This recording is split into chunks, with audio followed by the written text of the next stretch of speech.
여호와께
선포하는 예배가 되게 하여 주시고 예수 그리스도를 향한 절대 믿음을 다시 한번 결단하는 예배가 되게 하여 주시옵소서.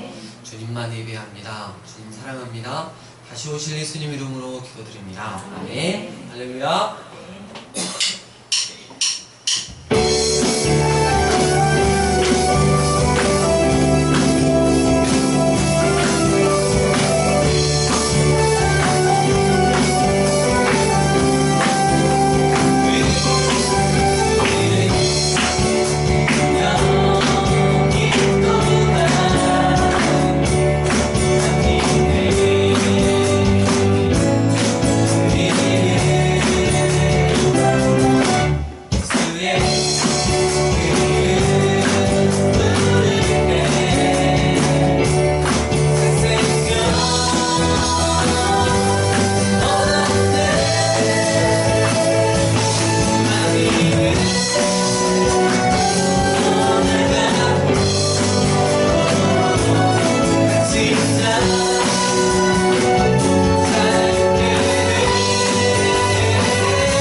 말로만 하는 주님을 향한 사랑 말고 필요에 따라 구하는 그런 사랑 말고 정말 우리 마음들 중심 가운데 어떤 상황과 환경 가운데서도 주님을 향한 그 애틋한 마음과 사랑을 가지고 살아가고 있는지 이렇게 고백했으면 좋겠습니다.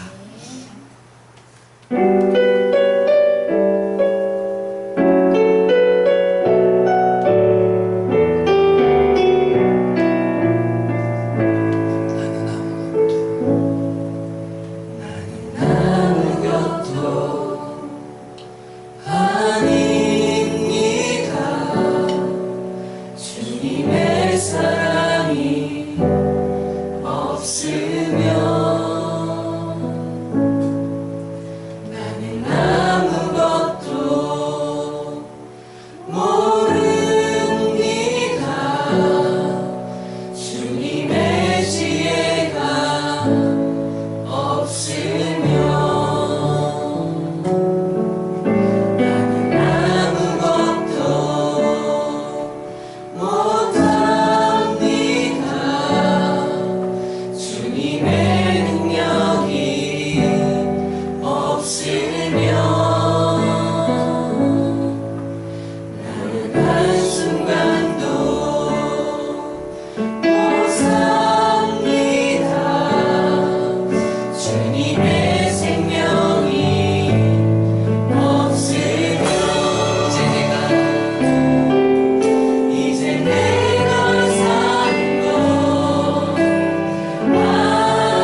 나의 아버지 나의 구원 나의 주 나는 오직 한 분 바랍니다. 나의 아버지 나의 구원 나의 주 이 시간 한번 기도하기를 원하는데요. 정말 이 찬양의 가사 고백처럼 그렇게 나는 아무것도 아닌 존재임을 그렇게 고백하고 살아가고 있는지, 내 안에 다른 누구 아닌 예수 그리스도가 사신다고 그렇게 고백했는데 전혀 나의 삶은 그렇지 않는, 언제나 죄된 내가 더 나오고 있진 않는지, 이 시간 한번 돌이켜보시면서 우리가 함께 기도했으면 좋겠습니다. 기도하시겠습니다.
주님께 돌이키는 역사가 있게 하여 주시고 우리의 가면을 벗고 진정한 회개에 따른 삶의 변화가 있게 하여 주시옵소서. 예수님 이름으로 기도드립니다. 아멘. 할렐루야. 오늘 살아계신 하나님의 말씀은 로마서 1장 18절부터 23절까지 말씀입니다. 로마서 1장 18절로 23절까지 말씀 함께 봉독하시겠습니다. 살아계신 하나님의 말씀, 하나님의 진노가 불의로 진리를 막는 사람들의 모든 경건하지 않음과 우리에 대하여 하늘로부터 나타나니 이는 하나님을 알만한 것이 그들 속에 보임이라. 하나님께서 이를 그들에게 보이셨느니라. 창세로부터 그에 보이지 아니하는 것들 곧 그의 영원하신 능력과 신성이 그가 만드신 만물에 분명히 보여 알려졌나니 그러므로 그들이 핑계하지 못할지니라. 하나님을 알되 하나님을 영화롭게도 아니하며 감사하지도 아니하고 오히려 그 생각이 험하여지며 미련한 마음이 어두워졌나니 스스로 지혜 있다 하나 어리석게 되어 썩어지지 아니하는 하나님의 영광을 썩어질 사람과 새와 짐승과 뛰어다니는 동물 모양의 우상으로 바꾸었느니라. 아멘. 죄의 실체는 무엇일까요? 단순한 문장으로 표현하거나 정의하기는 어렵습니다. 하지만 살아계신 하나님의 말씀을 통해 죄가 드러나는 속성을 살펴본다면 우린 죄의 실체를 알 수 있게 될 것입니다. 죄가 가진 가장 근본적인 속성은 하나님께 반역한다는 거예요. 늘 하나님을 거스른다는 거죠. 죄의 속성은 불의로 진리를 막는다는 것입니다. 정상적이라면 진리가 불의를 심판해야 합니다. 선이 악을 심판해야 하는 것이죠. 그런데 거꾸로 이 불의가 진리를 막는 짓을 합니다. 완전히 반역적인 태도입니다. 죄의 밑바닥에 흐르는 죄의 근본이자 바탕이 바로 그러니까 반역성이라는 것입니다. 그러면 이 반역은 누구에 대한 반역인가? 야고보서 1장 17절 온갖 좋은 은사와 온전한 선물이 다 위로부터 빛들의 아버지께로부터 내려오나니 우리 하나님은 존재 자체가 선하고 의로우시기 때문에 그분에게서 어떤 악하거나 더럽거나 어두운 것이 나올 수 없고 나오는 그 어떤 것도 모순을 일으킬 수 없습니다. 그러니까 하나님께로부터 나온 선하고 정의로운 것이 아닌 것들은 모두 죄에서 나온 것입니다. 태초에 하나님이 세상을 만드실 땐 너무나 선한 세상이었어요. 하지만 지금은 너무나 죄로 말미암아 우리에게 나오는 것들이 선한 것들보다는 악한 것들이 더 많이 나오는 우리의 다 죄 때문이라는 것이죠. 따라서 불의로 진리를 막는 이 악독한 반역은 정확하게 하나님을 대상으로 합니다. 목적은 하나님과의 교제를 단절시키려고 하는 것입니다. 사람이 하나님과 교제를 할 수 없도록. 우리의 원형이 어떤 목적으로 지어졌는지 생각해보면 그 노리는 바가 얼마나 무섭고 영이 주도한지 알 수 있습니다. 우리의 목적은 하나님을 기뻐하고 하나님과 영원히 사랑의 교제를 하는 것. 그걸 막는 거예요. 인간의 존재 목적, 하나님을 영화롭게 하고 그를 영원토록 즐거워하는 것. 이 본질적인 가치를 상실하고 목적에 빗나가 하나님의 통제에서 빗나간다면, 벗어난다면 그때부터 인간은 짐승보다 더 악한 존재가 됩니다. 이 세상 만물을 가장 더럽히고 가장 끔찍하게 만드는 주범이 되고 맙니다. 하나님을 영원히 사랑하고 오직 그만 즐거워하며 그에게 전적으로 의존되어 살도록 지어진 것이 인간의 특징입니다. 그런데 죄가 바로 이것을 집중적으로 공격하여 인간 생명 안에 들어와 하나님과의 교제를 단절시킬 뿐만 아니라 하나님을 증오하게 합니다. 이 죄의 밑바닥에 흐르는 정서는 하나님에 대해 이를 갈고 덤벼드는 증오심입니다. 단순히 하나님과의 관계가 소원하게 되었다, 조금 멀어졌다 정도가 아니라 하나님을 증오하며 대적한다는 것이죠. 이것이 바로 죄가 가진 반역성입니다. 죄를 윤리 도덕의 차원으로 생각하고 남들이 도덕적인 죄를 지었는데 나는 그보다 조금 덜하다면 어처구니 없게 판단하고 정죄하고 자신은 깨끗한 것처럼 구는 것이 인간이 하는 짓입니다. 그러나 과연 죄가 그렇게 감상적인 이야기일까요?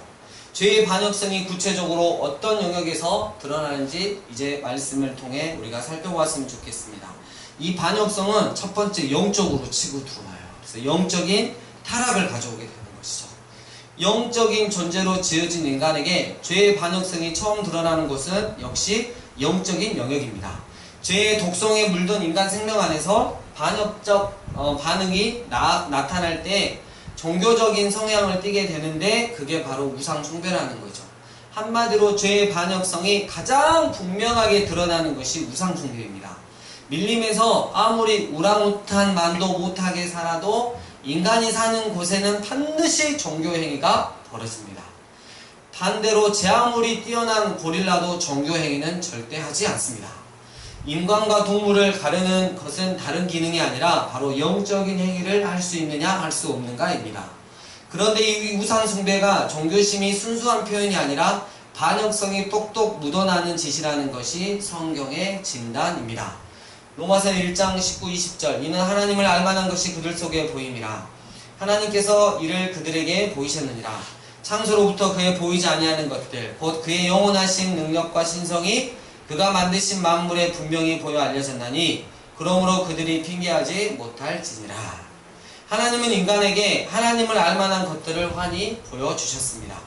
인간의 영적 지각 능력만으로는 인간의 영적 지각 능력만으로도 인간은 절대 핑계할 수 없고 하나님을 부정할 수 없습니다.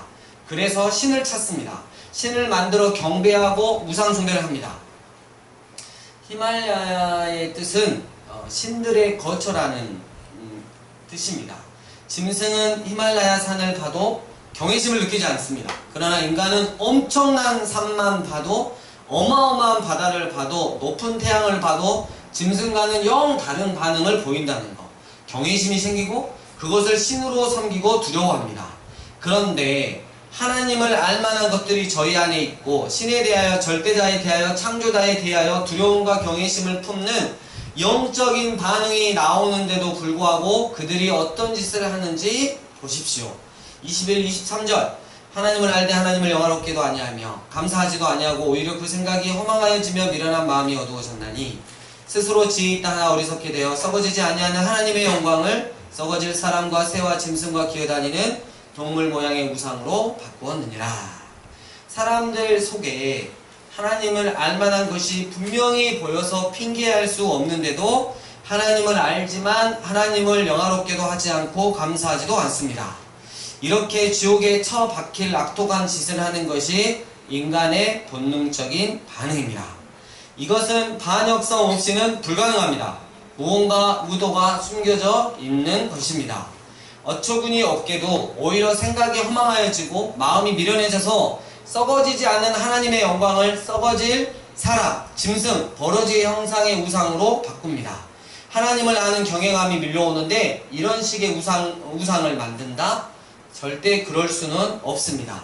우리는 우상 숭배를 대수롭지 않게 생각하는데 우상이란 어느 절간에 불상을 깎아놓은 정도를 말하는 게 아니에요. 사람이 사람을 숭배할 수도 있고 철학, 이데올로기, 정치, 권력을 우상으로 섬길 수도 있습니다. 이 나라에 지금 가장 크게 대두되는 우상은 뭐냐면 좌파 우파예요. 너무 심하게 갈렸어요. 빨갱이냐 아니냐. 목사님들도 정신 못 차리고 한쪽에 편승돼가지고 너무너무 성도들을 힘들게 하고 있어요. 다 우상이에요. 현상에 집중하면 다 무너지는 거예요. 원인에 집중해야 되는 것이죠. 우상 숭배가 인간의 존재와 삶에 얼마나 밀접하게 연결되어 있는지 십계명에도 잘 나타납니다. 하나님의 율법을 10가지 계명으로 요약해 주셨습니다. 그중 첫 번째 그리고 두 번째가 우상 숭배를 금지하는 계명입니다. 이것만 보더라도 우상 숭배가 우리 삶의 근간에 얼마나 덕지덕지 붙어 있는지를 알 수 있습니다. 하나님은 죄의 음모와 특성을 누구보다 잘 아시고 이 죄에 오염된 죄 곧 나 곧 죄인인 인간이 하는 짓이 어디로부터 발생되는지를 아시기 때문에 첫 번째와 두 번째 계명으로 아예 쓰기를 박아 놓으셨습니다. 하나님이 가장 진노하시고 가장 마음 아파하시고 무섭게 징계하시는데도 결국 이스라엘을 망하게 한 죄목이 바로 이 우상 숭배였습니다. 이것이 이스라엘만의 문제일까요? 아니라는 것. 위대한 종교개혁자 칼빈은 인간의 마음은 우상을 제조하는 공장이다 라고 말했습니다. 마음의 우상 숭배는 영적인 반역성이 고스란히 깔려있는 죄입니다. 하나님은 사람에게 전도서 3장 11절 영혼을 사모하는 마음을 주셨습니다. 그래서 인간의 영혼 안에는 하나님을 향한 끝없는 목마름과 사모함이 존재합니다. 간절히 사모하고 오직 그것을 추구하는 목마름이 우리 마음 전부를 사로잡을 때 우리는 하나님을 마음과 정성과 뜻을 다해서 사랑할 수 있습니다. 하나님이 우리에게 주신 정말 아름다운 속성입니다. 영혼을 사모하는 마음.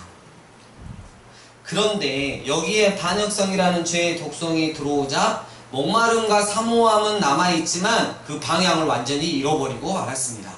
마음에서 하나님을 밀어내면 거기에는 반드시 다른 대상이 들어서게 되어 있는 거예요. 주님은 에베소 교회를 향해 요한계시록 2장 4절 너희 처음 사랑을 버렸느니라 라고 책망하시고 그러므로 어디서 떨어졌는지를 생각하고 회개하여 처음 행위를 가지라 라고 말씀하셨습니다. 알다시피 첫사랑은 그냥 사라지지 않습니다. 반드시 다른 사랑으로 대체된 것이지 없어지거나 식은 것은 아니라는 거예요. 그러니까 주님이 어디서 떨어졌는지를 생각하라고 하신 것은 그 사랑을 어딘가에 팔아먹었다는 것이며 반드시 도로 찾아야 된다고 하시는 말씀인 것입니다. 우리는 본래 전심으로 하나님을 섬기고 사랑하게 되어 있었습니다. 마음과 뜻과 정성을 다해 하나님을 향하도록 되어 있었고 그것이 율법의 크고 첫째 되는 계명이었습니다. 그렇게 하나님을 향하던 것이 하나님 아닌 어딘가를 향하게 되었다면 배후에 어떤 음모가 있는지 밝혀내야 할 것입니다. 그리고 하나님이 아닌 다른 어딘가를 향해 있는 우리의 목마름과 사모와 그것이 향한 곳이 어디인지를 보아야 할 것입니다. 이 반역성은 영적인 타락을 가져오는데 첫 번째 우상숭배였어요. 근데 그 우상숭배는 곧 어디냐면 내 자아숭배, 내 자신숭배, 내 자아사랑, 내 자아연민. 골로새서 3장 5절 그러므로 땅에 있는 지체를 죽이라 곧 음란과 부정과 사욕과 악한 정욕과 탐심이니 탐심은 우상숭배니라. 이 말씀은 우상숭배 이면에 숨겨진 죄의 음모를 말해줍니다. 여기서 땅에 있는 지체란 죄로 말미암아 하나님을 떠나 하나님 없이 생성되고 나를 지배했던 옛사람, 죄로 병든 자아를 말합니다. 그러면 이 땅에 있는 지체를 죽이라고 하는 이유는 무엇일까요? 죄로 병든 자아가 추구하는 것들은 음란, 부정, 사욕, 악한 정욕, 탐심인데 탐심은 곧 우상 숭배라는 겁니다. 우상 숭배가 신을 사랑해서 하는 짓인가 했는데 가만히 보니까 자신의 탐욕, 즉 이 땅에 있는 내 육신을, 내 몸뚱아리를 충족시키려고 하는 자아 숭배라는 것입니다.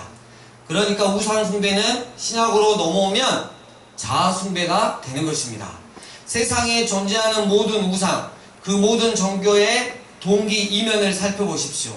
마음 중심으로 사랑하며 섬겨야 할 하나님을 제치고 그 자리에 자기 자신을 세워서 자기가 원하는 음란, 자기가 원하는 부정과 사욕, 자기가 원하는 악한 정욕, 탐심을 추구합니다. 우상숭배의 매력이 무엇인지 아십니까? 그것을 먹는 날에는 네가 주인이 되어 네가 하고 싶은 모든 것을 할 수 있다라고 에덴 동산에서 화를 꼬드기던 사단의 수작 그대로 네가 하고 싶은 대로 하라는 것입니다.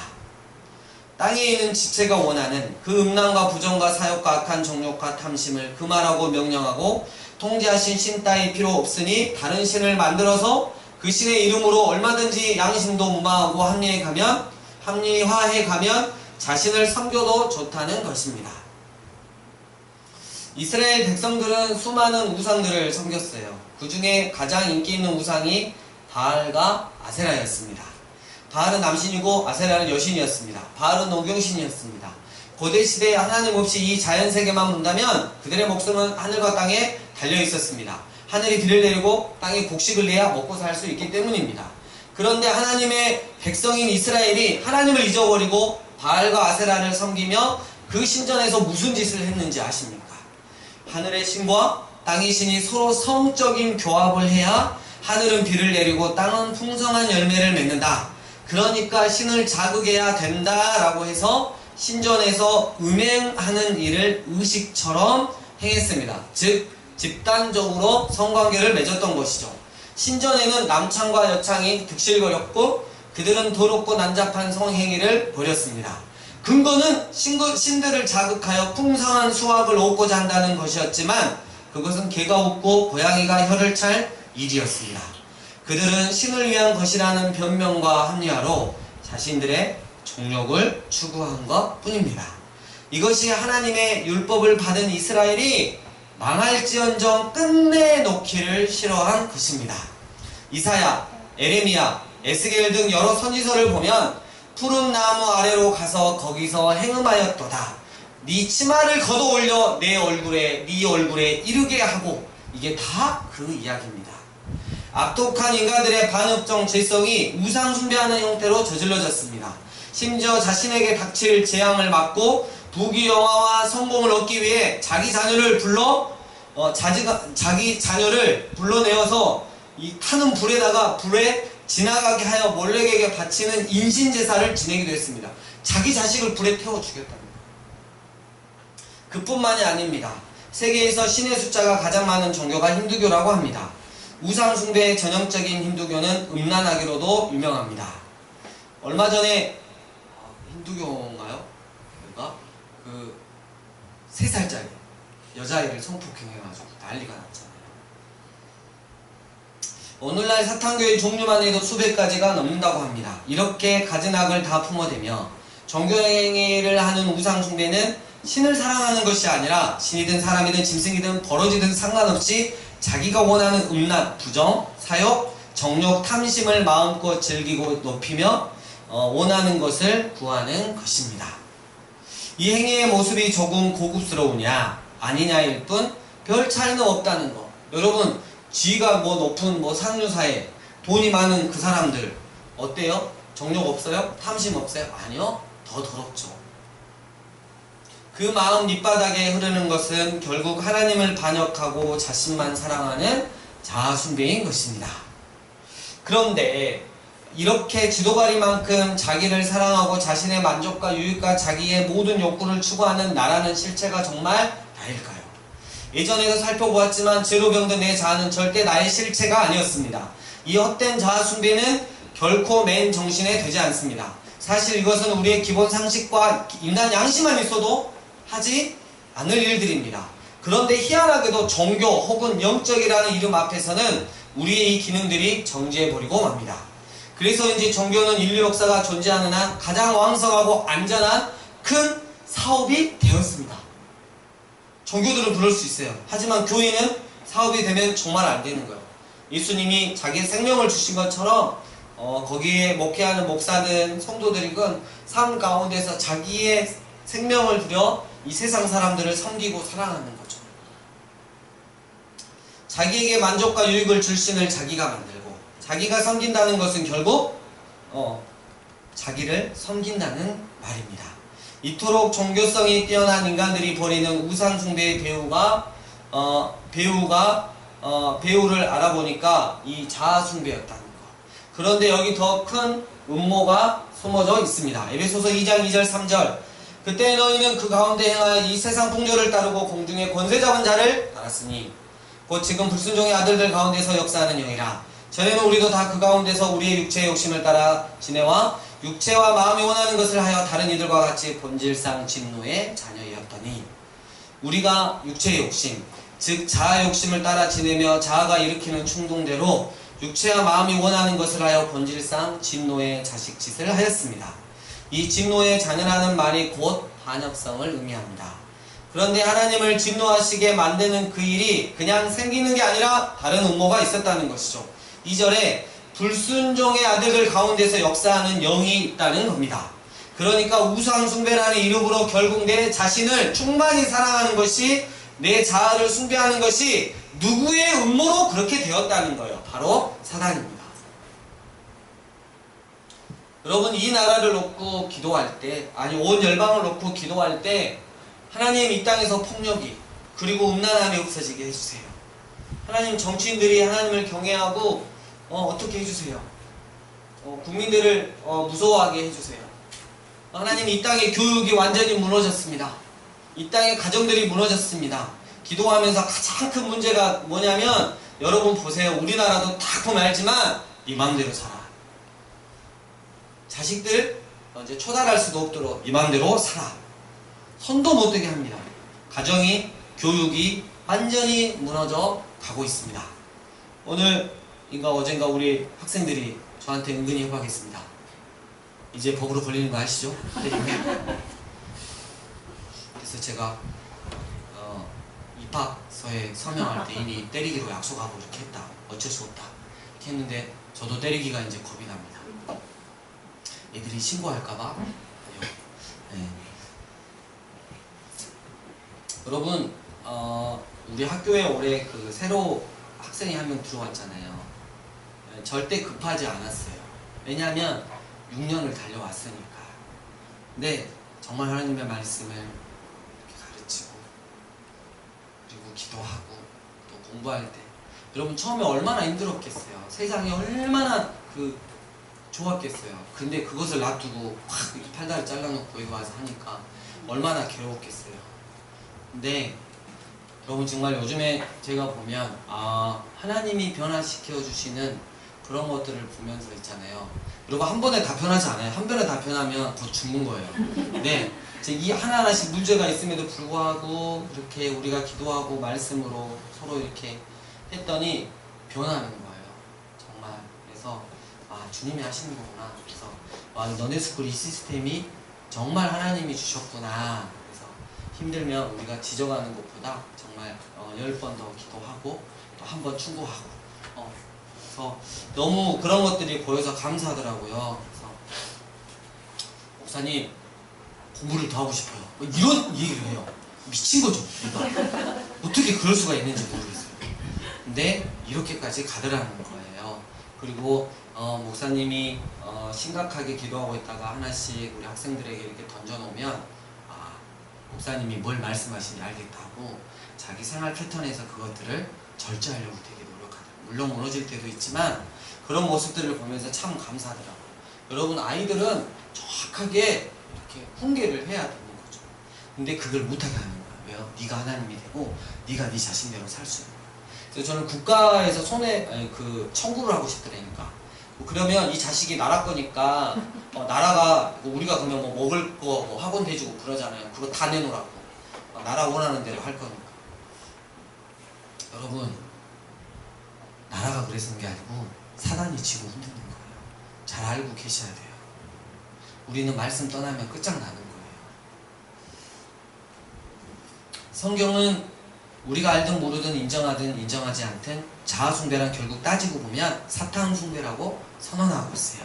흔히 종교적 성격을 띌 때에는 우상이라는 것을 알기 되게 쉬워요. 그러나 요즘에는 종교적인 색채를 띠지 않고 아주 세련된 모습이어서 좀처럼 알아차리기 어려운 우상들이 있습니다. 우리의 마음과 목숨과 뜻을 다하여 경배하는 것, 사모하고 갈망하는 것이 우상인데 그런 현대판 우상에는 무엇이 있을까요? 교회 밖은 물론 교회 안에도 들어와 있고 심지어 성직을 담당하는 가운데도 있을 수 있는 우상에는 어떤 것들이 있을까요? 먼저 사람의 인정을 구하는 인정의 우상입니다. 하나님께 인정받는 것보다 사람들의 인정을 받는 것이 더 다급한 현실이라 하나님도 안중에 없을 만큼 지독하게 집착합니다. 이거 목회하시는 분들이 더 벗어나기 힘든 문제예요. 몸뚱이가 부서져라 일하고 심지어 주의를 한다고 하면서도 포기하지 못해 얻고 싶어하는 학벌, 지위, 유명세, 성공, 이 모든 것이 우상입니다. 여러분 굳이 필요 없는데 어떻게 해서든 박사학위까지 가려고 합니다. 공부를 하시는 분들은 이렇게 가는 게 정말 나는 보기 좋더라고요. 근데 저 안에도 그런 게 있었거든요. 목회를 하는데 필요 있을까? 그래가지고 한번 이렇게 해봤는데 사모님이 정확하게 충고해 주셨어요. 필요 없으니까 하지 말라고. 알겠습니다. 이렇게 순종하고 했어요. 물론 이게 수아버님 같은 학문적인 게 너무 깊으셔가지고 그렇게 하는 게 너무 또 맞으세요. 각자 부르심이 다른데 굳이 남을 걸 흉내낼 필요까지는 없더라는 것이죠. 소유의 우상도 있습니다. 소유가 많으냐 적으냐는 전혀 중요하지 않습니다. 어떤 사람은 돈 10,000원에 목숨을 걸기도 합니다. 권력의 우상도 있습니다. 교회와 노예, 총회도 예가 아닙니다.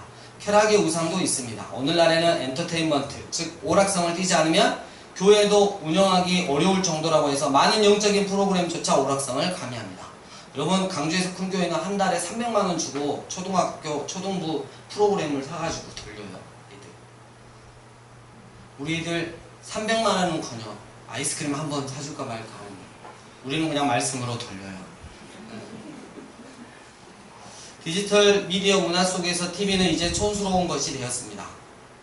이제 우리는 손에 들고 목에 걸고 귀에 꽂아서 아예 숨 돌릴 틈이 없이 우리를 즐겁게 해주는 것들을 바라보게 되었습니다.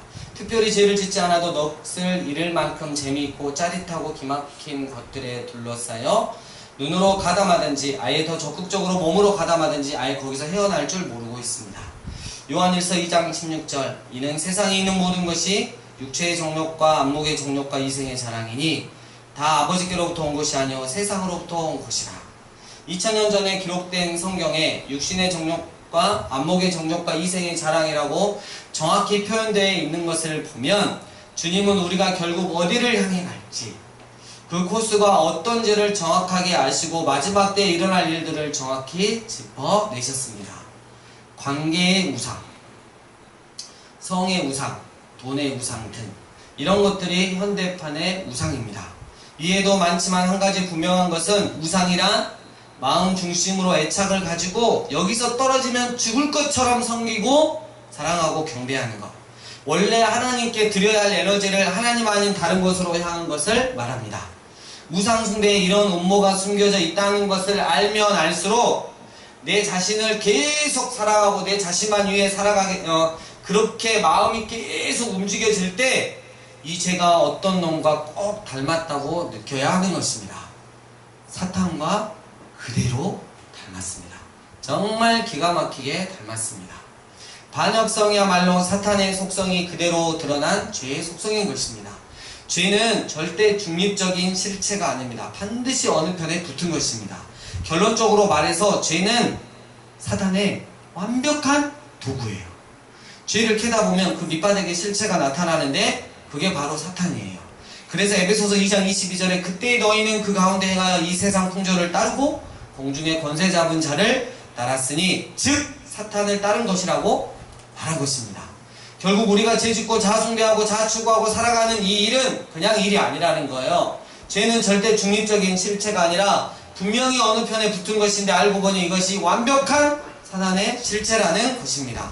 사단이 사단이라고 드러내지 않고 배후에 숨어서 이건 너의 행복을 위한 거야, 네 만족을 위한 거지 라고 완벽한 자아숭배의 모습으로 기가 막히게 위장한 것입니다.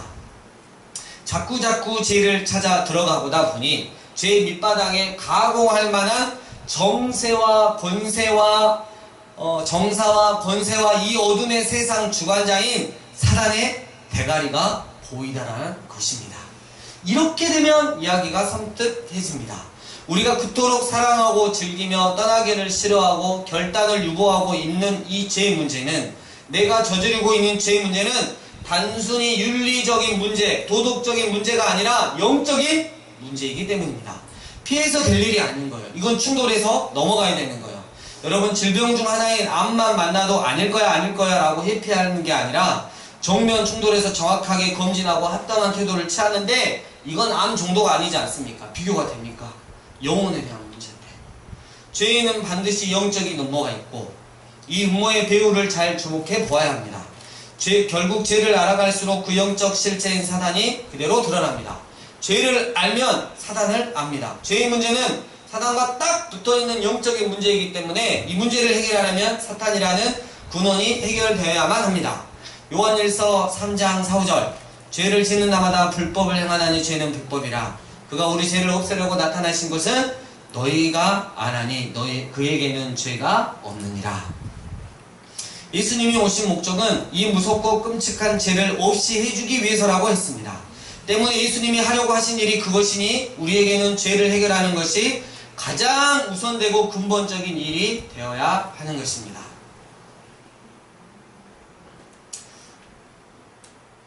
복음이신 예수님, 우리를 위해서 십자가에 죽으신 예수님이 정말 나의 성격, 나의 성품 못 바꾸시는 걸까요? 요한일서 3장 8절 죄를 짓는 자는 마귀에게 속하나니 마귀는 처음부터 범죄함이라. 무슨 말입니까? 우리가 사탄 즉 마귀를 의식하고 죄를 지은 것은 아니에요. 그런데 죄를 짓는 자로 곧바로 마귀에게 속한다는 거예요. 마귀는 처음부터 죄를 짓는 자였기 때문입니다. 즉 죄는 마귀의 산물이라는 것이죠. 죄는 하나님이 창조하신 것이 아니라 마귀에게서 온 것입니다. 그러니까 죄의 뿌리를 찾아 들어가면 몸통이 사단이라는 거죠. 이렇게 그러면 어떻게 이 죄를 없앨 수 있을까? 요한일서 3장 8절 계속해서 보면 하나님의 아들이 예수 그리스도가 나타나신 것은 마귀의 일을 멸하려 하심이라. 주님이 죄를 없이 하려고 오셨는데 그것이 마귀의 일을 멸하는 것이라는 이 상관관계를 이해하면 예수님이 죄 문제를 해결하시는 것이 얼마나 엄청난 일인지 알게 됩니다. 당신의 생명을 주셨다니까 죄 문제를 해결하시고. 죄라는 것은 단순히 눈물을 흘려라, 떼굴떼굴 구르며 회개하라, 버리장머리를 고쳐라 이런다고 해결될 윤리, 도덕, 나무랭이가 아니라는 것. 예수님이 죄에서 우리를 건져주시려면 영적 세계에서 엄청난 전쟁을 치러야만 합니다. 싸울 대상이 공중의 권세 잡은 사탄이기 때문입니다. 어느 날 이 물 안에서 물고기가 살고 있었는데 뭐가 이렇게 쭉 내려오더니 지렁이가 있어가지고 맛있는 거다 하고 확 물었어요. 그냥 물었어. 지렁이만 물었을 뿐이야. 근데 쭉 이렇게 올라가더니 물 밖으로 나가니까 어마무지한 사람이 이 낚싯대를 들고 쭉 끌어올리는 거예요. 옆을 보니까 도마하고 칼이 있는 거예요. 헤쳐먹으려고. 그리고 그 다음에 냄비에 물도 이렇게 끓이고 있어. 팔팔 끓여가지고 먹으려고. 여러분, 우리가 죄 짓면 이 물고기하고 같은 거예요. 사단이 그냥 집어 올린다니까. 아니, 나 지렁이만 먹었는데요. 아니라니까요. 그래서 성경에서 말해주고 있는 거잖아요. 우리가 죄를 어떻게 느끼든 상관없이 죄는 이렇게 어마어마하고 끔찍한 것입니다. 우리가 일을 저지르기는 간단해도 우리가 아무렇지 않게 죄를 저지르기는 간단해도 우리를 그 죄에서 건져내시는 하나님의 일은 정말 어마무지하게 엄청난 것이었습니다. 그렇기 때문에 우리를 지배하는 죄의 세력에서 우리를 벗어나게 하려면 하나님께서 사단의 세력을 무력화시키고 그 머리를 박살내는 것 밖에는 다른 길이 없습니다. 죄와 전혀 상관이 없고 그 영향력에서 자유로우신 예수 그리스도만이 죄에서 우리를 건져낼 수 있는 것입니다. 그렇다면 우리가 이 예수님에 대해서 정말 우리가 계속 아까 찬양했는데 마음 중심으로 정말 예수님을 의지하느냐 믿느냐예요. 여러분 그 참 믿음이 그 믿음이 참인지 아닌지는 야고보서에서 다 나와 있어요. 결정적인 순간 그리고 내가 힘들 순간 내가 마음이 굉장히 괴로운 순간에 예수님이 나오는지 죄된 내 자아가 나오는지 보면 알 수 있는 거예요. 말씀을 정리합니다. 사랑하는 모교 다비드 예배자 여러분, 죄의 밑바닥에 흐르는 죄의 근본이자 바탕이 되는 반역성, 하나님 부담스러워하고 싫어하고 증오하고 그래서 결국은 하나님을 대적하고야 마는 이 반역성, 그중 우린 오늘 영적 타락을 통한 하나님에 대한 인간의 반역성을 살펴보았습니다. 그리고 우상 숭배는 곧 자아 숭배이고 자아 숭배는 곧 사단 숭배라는 공식을 배웠습니다. 내 마음 중심으로 하나님께 드려야 하는 나의 사랑을 내 자신에게 돌리고 내 자신을 충분히 묵상하고 결국은 사단에게 내주었던 나의 반역. 어떤 이유를 대서라도 하나님을 반역하네. 나의 몸과 영혼을 능히 지옥에 멸하실 수 있는 나의 주님이 되셔야 하는 하나님께 반역하고 내 자신을 충만히 사랑하는 관계로 결국 사단의 낚시바늘에 깨어 사단에게 속하고 마는 죄로 병든 내 자아. 우리는 오늘 이 살아계신 하나님의 말씀 앞에 정확하게 결정을 해야 할 것입니다. 하나님을 계속해서 반역할 것인지 아니면 순종할 것인지, 사단에게 속할 것인지 하나님께 속할 것인지. 에레미야 2장 19절 말씀, 네 악이 너를 징계하겠고 너의 반역이 너를 책망할 것이라. 그런즉 내 하나님 여호와를 버림과 네 속에 나를 경외함이 없는 것이 악이고 고통인 줄 알라. 주 만군의 여호와의 말씀이니라. 이 시간 주신 말씀 생각하면서 다시 한번 결단하며 주님 앞에 나아갔으면 좋겠습니다. 함께 기도하시겠습니다.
하나님 나라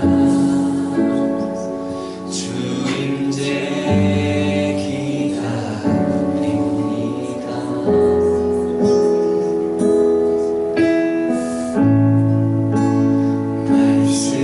말씀으로 내 영광 누게 하사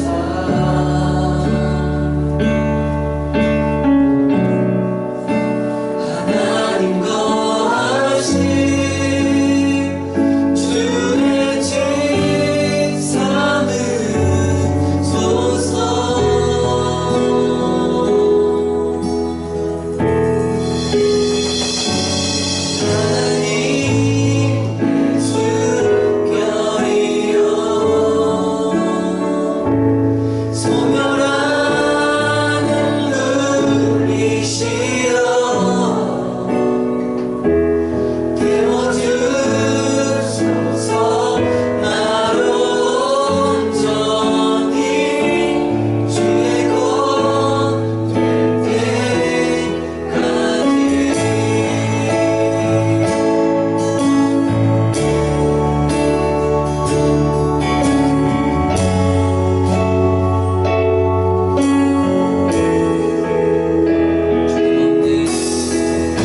사랑을 주시는 하나님 아버지, 우리의 죄 문제를 해결하시기 위해서 아들 예수님을 이 땅 가운데 보내주시고 십자가에 못 박아 죽이셨습니다.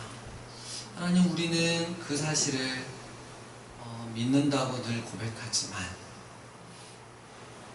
사단의 앞잡이로 살아가고 있는 우리의 모습들이 너무나 많다는 것. 죄가 예수님을 죽였는데 우리는 그 죄와 짝하며 사랑하고 살아가고 있다는 것.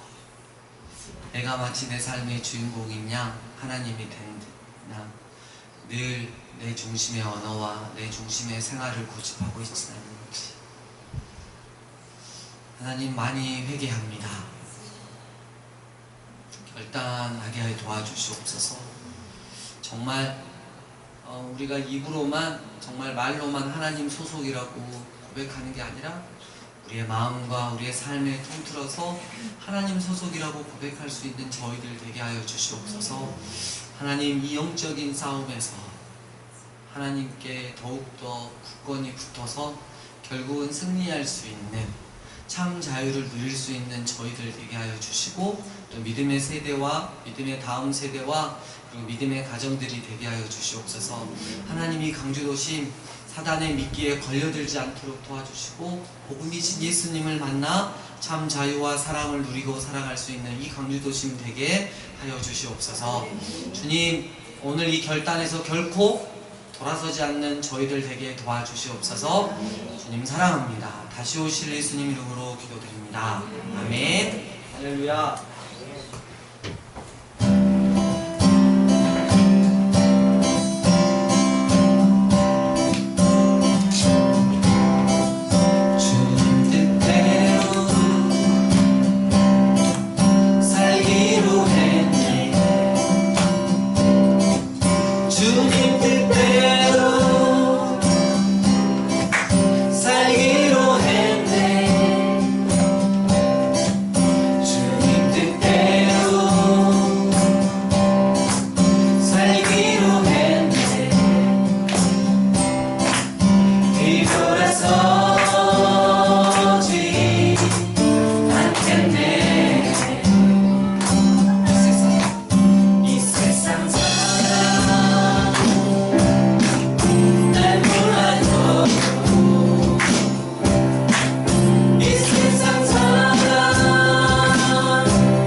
아버지의 크신 사랑과 성령님의 교통하심이 하나님께 순종하고